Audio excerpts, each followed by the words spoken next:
Originaire de Gironde, Jérémy Frérot est profondément choqué par les récents incendies.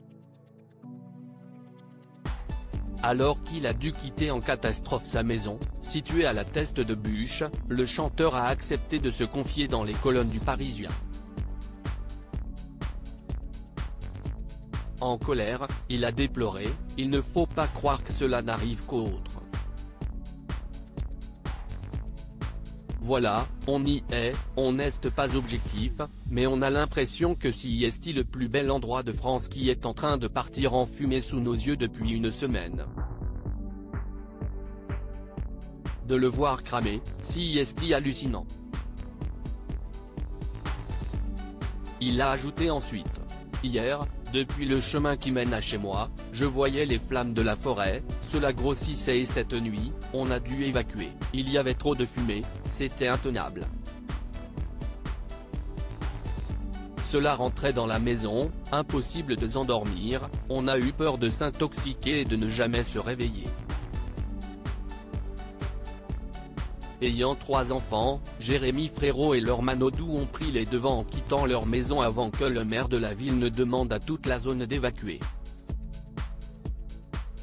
Et depuis ça crame, et on voit encore ces nuages de fumée en face de nous, alors qu'on est désormais sur Gujan-Mestras, une ville limitrophe de la Teste de Buch, a-t-il confié.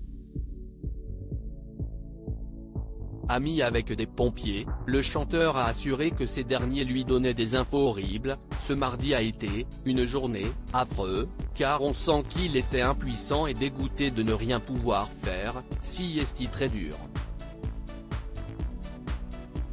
Ils font un travail de dingue.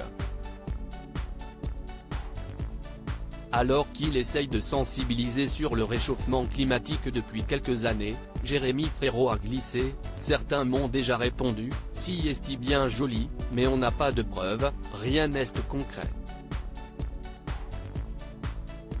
Jérémy Frérot, le réchauffement climatique, on le prend en pleine gueule en colère, le chanteur révélé dans The Voice, sur TF1, a expliqué « Le fait de jeter sa paille en plastique et dire que cela va dans l'organisme d'une tortue, nous, on ne le voit pas. Là, le réchauffement climatique, on le prend en pleine gueule.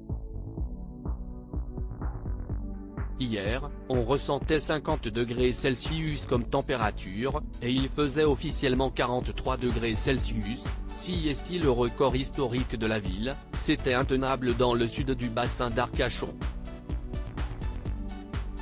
Si est très concret maintenant.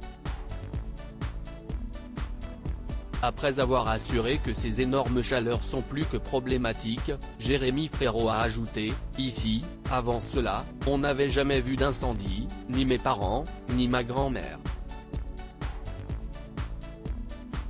Cela me rend vraiment triste, on n'est pas habitué, on ne sait pas comment le gérer, et on se disait que cela n'arriverait qu'aux autres. »